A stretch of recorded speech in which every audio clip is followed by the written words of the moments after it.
नमस्कार, जय हिंद प्यारे साथियों। लक्ष्य आईएएस के ऑनलाइन यूट्यूब चैनल पर आप सभी लोगों का बहुत बहुत स्वागत है।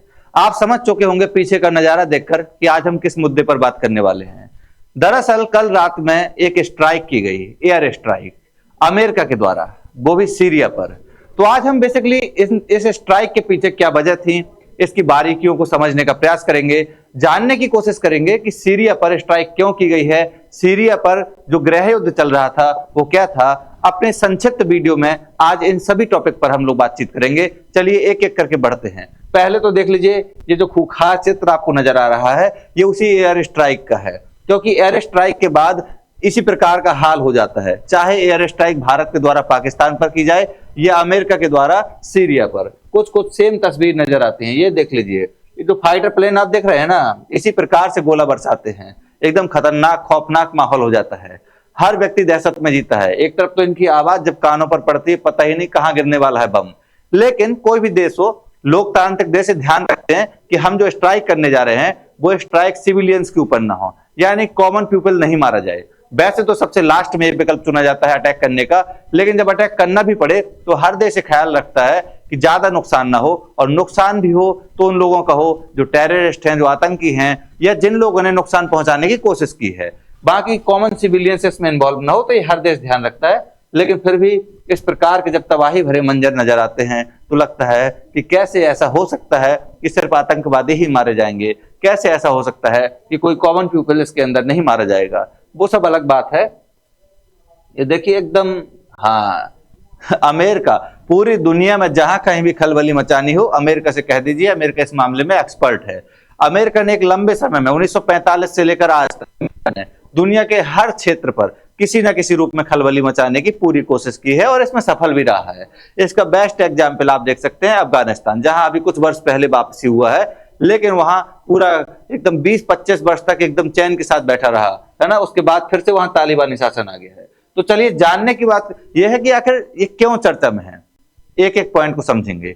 सबसे पहली चीज है कि चर्चा का विषय क्यों है, तो इसमें जो लिखा हुआ है उसको बता देते हैं, लेकिन उससे पहले हम आपको थोड़ा सा खुद बता देते हैं।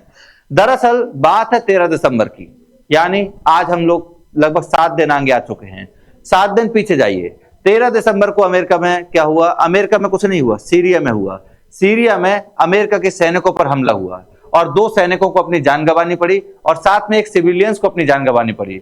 लेकिन आप जानते हैं कि अमेरिका दरअसल इसलिए भी महान है, इसलिए भी दुनिया में सुपर पावर कहा जाता है, क्योंकि अगर उसके एक सिविलियंस को भी आंच आती है, एक सिविलियंस पर भी कोई हमला करता है, तो अमेरिका पूरी शिद्दत से जवाब देता है। और हर राष्ट्र को ऐसा ही होना चाहिए, लेकिन दुर्भाग्य से दुनिया के और देश ऐसा नहीं कर पाते हैं, इसीलिए अमेरिका पावरफुल कंट्री कहलाता है।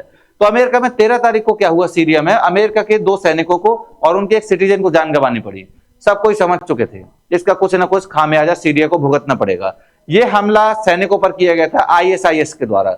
अब आईएसआईएस का नाम आजकल आप ज्यादा नहीं सुनते होंगे, लेकिन यह बहुत खूंखार आतंकी संगठन हुआ करता था, जो कि सीरिया वगैरह में बहुत सक्रिय था, और एक लंबे समय तक इसने अपना परचम लहराया। एक बात और इसकी खास बात बता दें कि आतंक के दौर में अगर किसी संगठन ने सबसे सक्रिय रूप से सोशल मीडिया का उपयोग किया है और अपने वीडियो के माध्यम से पूरी दुनिया में खौफ पैदा करने की कोशिश की है, या फिर लोगों को आतंक के रास्ते पर ले जाने की कोशिश की है, तो संगठन का नाम है आईएसआईएस। इसी से मिलता जुलता नाम है पाकिस्तान की खुफिया एजेंसी का, आईएसआई। वो भी एक प्रकार की आतंकी संगठन ही है, क्योंकि वो भी काम तो आतंक वाले ही करती है।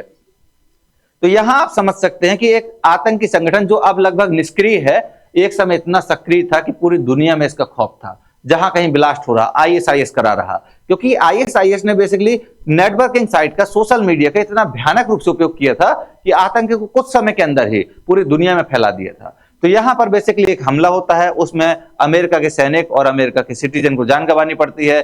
पूरी दुनिया समझ चुकी थी कि अब अमेरिका कुछ ना कुछ रिवेंज लेगा, बदला लेगा, और अमेरिका ने कार्यवाही कर दी। कल रात को अमेरिका ने आईएसआईएस के 70 से अधिक ठिकानों को क्या किया, एयर स्ट्राइक कर दी। और इस एयर स्ट्राइक के बाद वहां पर हाल यह है कि न जाने कितने आतंकवादी मारे गए होंगे। अच्छी प्रयास है, अच्छा पहल है, हर देश को ऐसे ही जवाब देना चाहिए आतंकवादियों का, है ना। हम लोगों ने भी भयानक जवाब दिया था। ऑपरेशन सिंदूर को देख लीजिएगा, एयर स्ट्राइक हम लोग भी करते रहते हैं समय समय पर, अच्छा लगता है पाकिस्तान जब कुटता है, लेकिन पाकिस्तान को मारते इसलिए क्योंकि वो सुधरने का नाम नहीं लेता है। फिलहाल यहां देखते हैं, अमेरिका ने सीरिया में आईएसआईएस के ठिकानों पर एयर स्ट्राइक की है। एयर स्ट्राइक का मतलब होता है कि आपका वायुयान इसमें पार्टिसिपेट करेगा, वायुसेना मुख्य रूप से सक्रिय रहेगी और वायुसेना ऊपर से आएगी एकदम भन्नाटे उसन, और जहां से बम फेंकना होगा फेंकेगी और निकल जाएगी। आप समझ नहीं पाएंगे कि हमको करना क्या है, तब तक काम हो चुका होगा। और इस मामले में अमेरिका तो और एक्सपर्ट है, क्योंकि अमेरिका के पास तो इतने एडवांस लेवल के फाइटर प्लेन है ना। जब हम लोग इतने बेहतर तरीके से कर सकते हैं पाकिस्तान में, तो अमेरिका तो कर ही सकता है। देखिए, जिसका उद्देश्य यानी एयर स्ट्राइक थी, इसका उद्देश्य क्या था, क्योंकि कुछ ना कुछ मोटिव होना जरूरी है। जिसका उद्देश्य था आईएसआईएस के लड़ाके, बुनियादी ढांचे और हथियारों के ठिकानों को नष्ट करना। आप सिंपल सी बात समझ कर देखिए, अगर आपको किसी को मारना है, बर्बाद करना है, किसी को पूरी तरह से तबाह करना है, तो उसका सबसे अच्छा उपाय क्या है? सबसे अच्छा उपाय है कि आप उसके एयरबेस कैंप को तबाह कर दीजिए, जहां से उसके फाइटर प्लेन क्या करते हैं, उड़ान भरते हैं। इसका मतलब है जब उड़ान भरने के लिए स्थान नहीं रहेगा तो उड़ान कैसे भरेंगे? जैसे हमने पाकिस्तान में किया हुआ था एयर स्ट्राइक के दौरान, अभी भी उसकी तस्वीर देखी हुई थी, अभी भी क्या है, वो इंप्रूव नहीं हो पाया, सुधर नहीं पाया है हाल। तो पहला काम ये करना चाहिए। दूसरा काम करना चाहिए, जहां पर उसके हथियार रखे हुए हैं वहां पर अटैक कीजिए। तीसरा काम करना चाहिए कि उसके जो बेस कैंप बने हुए हैं, नेवल बेस कैंप हो गया, आर्मी का बेस कैंप हो गया, इन पर हमला करना चाहिए। लेकिन यहाँ पर ये कोई सैनिक नहीं है, लड़ाके नहीं है, आतंकवादी हैं, तो जहां मिले वहां हमला करना चाहिए, और जितने ज्यादा मारे जाए उतना ज्यादा अच्छा है दुनिया के लिए, ठीक है। हाँ, तो बुनियादी ढांचे और हथियारों के ठिकानों को नष्ट करना है। यह हमला 13 दिसंबर को सीरिया में एक स्थान है जिसका नाम है पलमायरा में अमेरिकी सैनिकों पर हुए हमले के जवाब में किया गया है, जिसमें 2 अमेरिकी सैनिक और 1 अमेरिकी नागरिक मारे गए थे। यही चीज आपको हमने बताई है। बढ़ते हैं आगे, ये देखिए तस्वीर।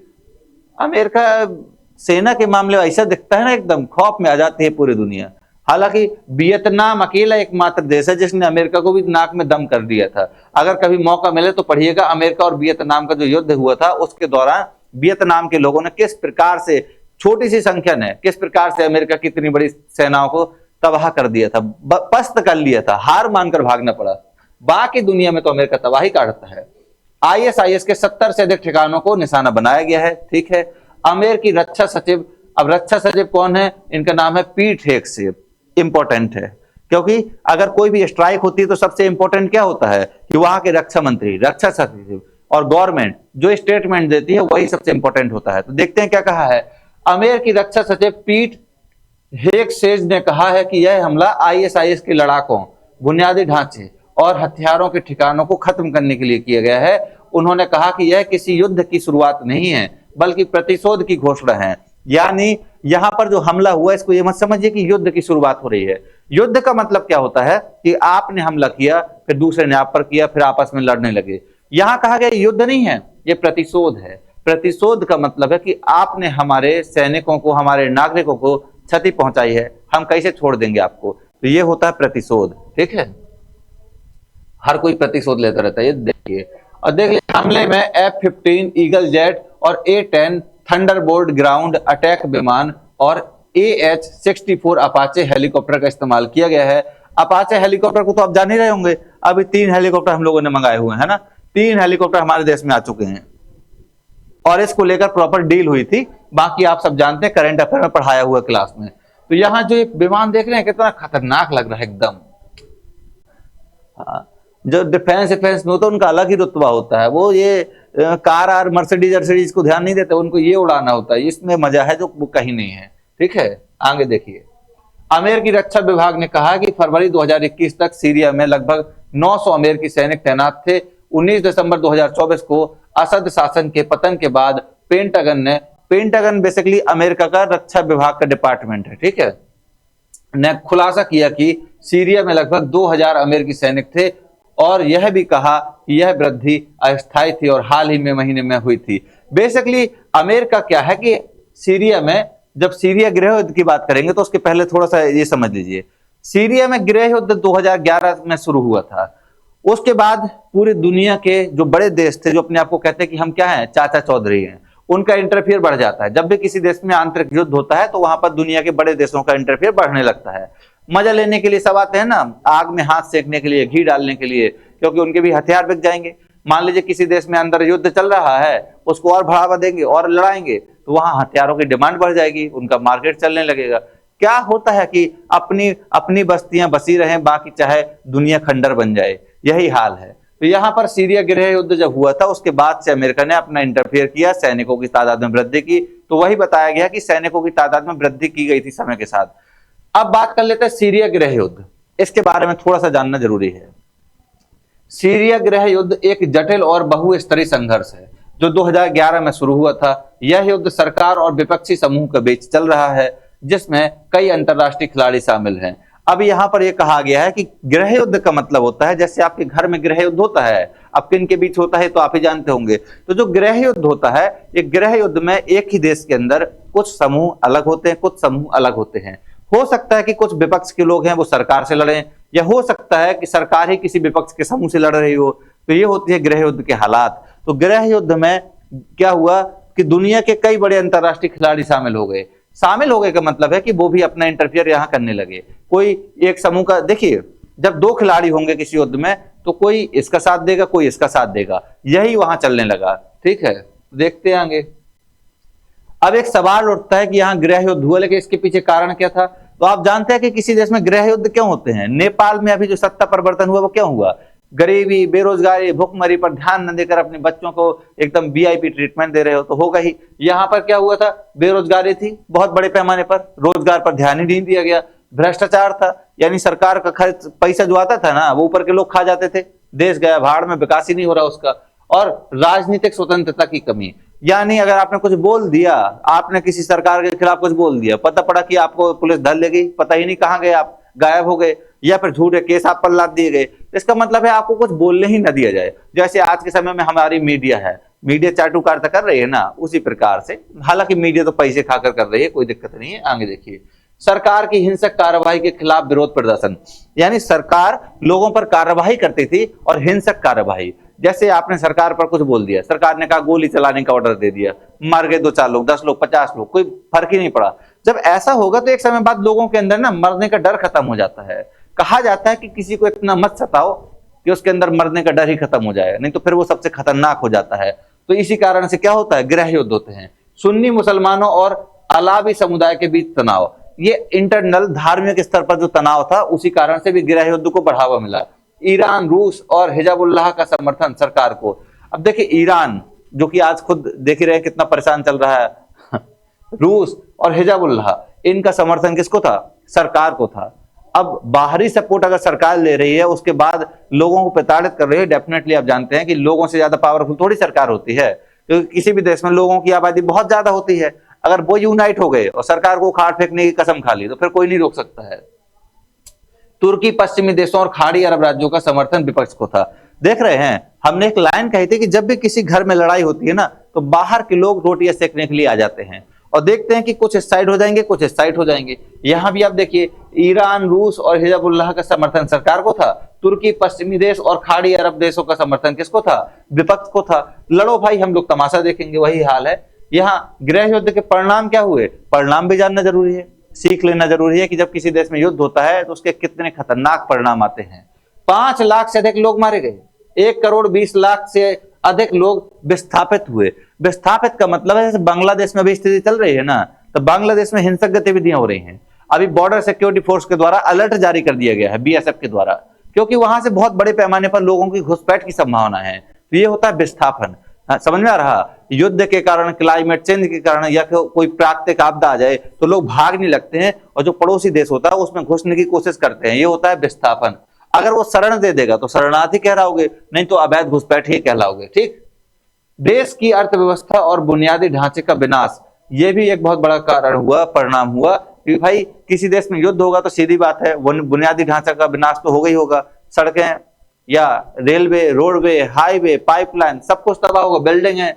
मानवाधिकारों का उल्लंघन और युद्ध अपराध, मानवाधिकारों का उल्लंघन भी होता है। जब किसी देश में युद्ध होता है ना तो वहां मानवाधिकार का उल्लंघन होता है। आप चिल्लाते रह जाएंगे मुझे संविधान ने ये अधिकार दिया है, ये अधिकार दिया है, सरकार का कोई अधिकार नहीं, सब साइड करो, हमको जो करना है वो करने दो आपके साथ। वर्तमान स्थिति क्या है? सरकार और विपक्षी समूह के बीच संघर्ष जारी है। ठीक है भैया, सरकार और विपक्षी समूह के बीच क्या है? संघर्ष जारी है। और अगर ईरान और रूस का बात करें तो समर्थन अभी सरकार को जारी है, ये प्रॉपरली दे रहे हैं। तुर्की और पश्चिमी देशों का समर्थन विपक्ष को जारी है। अभी भी ये स्थिति बनी हुई है। ये मत समझिएगा कि आज के समय में वहां शांति की स्थिति है, अभी भी विपक्ष है, पक्ष है और दोनों को दुनिया के अलग अलग देश समर्थन दे रहे हैं। कुछ पक्ष को दे रहे हैं, कुछ विपक्ष को दे रहे हैं, यानी कह रहे हैं कि अभी और लड़ो, सीरिया में शांति अच्छी नहीं लगती है, सीरिया के भविष्य के लिए शांति वार्ता की आवश्यकता है। डेफिनेटली जब भी लड़ते लड़ते थक जाओगे ना एक दिन, तो सिर्फ एक ही चीज चाहिए होगी, शांति। उस शांति के लिए आपको बात करनी पड़ेगी, आपको एक साथ एक मंच पर आना पड़ेगा, आपको जो मुद्दे हैं आपके बीच उनको सॉल्व करना पड़ेगा, समस्या का समाधान करना पड़ेगा। क्या सोचते हो दुनिया सिर्फ लड़ाई झगड़े से जीत जाएगी? नहीं, लड़ाई झगड़े के बाद भी एक दुनिया होती है, वो होती है शांति की दुनिया। और हर मसले, हर लड़ाई का समाधान सिर्फ बातचीत से ही निकलता है। इसी के साथ हम अपने वीडियो को समाप्त करते हैं। आप समझ चुके होंगे कि ये युद्ध कितना खतरनाक है, और कल जो स्ट्राइक हुई है, आने वाले समय में अगर फिर से सीरिया अमेरिका के किसी नागरिक को या वहां के किसी सैनिक को कोई नुकसान पहुंचाता है, तो फिर से ये युद्ध के रूप में तब्दील हो सकता है, क्योंकि अमेरिका भी शांत हो गया ये कहकर कि हमारी जवाबी कार्रवाई है, प्रतिशोध है। तो प्रतिशोध का मतलब है आपने एक थापड़ मारा, उसने मार दिया। अब ये ना कहिएगा कि उसने जोर से मारा शुरुआत तो आपने की थी ना, तो आईएसआईएस वालों ने शुरुआत की थी, एक थापड़ मारा, अमेरिका ने इतना मार दिया। अब लेकिन अगर आईएसआईएस शांत बैठ जाएगा, तो इसका मतलब है अमेरिका अब कहेगा ठीक है, अभी शांत बैठा, अभी नहीं बोलते हैं। लेकिन अमेरिका चाहता है कि आप कुछ कीजिए, क्योंकि अमेरिका को बहुत मजा आता है ये लड़ाई लड़ने में। ठीक है, चलिए मिलते हैं अगले किसी वीडियो में कुछ महत्वपूर्ण जानकारियों के साथ। बहुत बहुत धन्यवाद, जुड़े रहिए हमारे साथ लक्ष्य आईएएस के माध्यम से। धन्यवाद।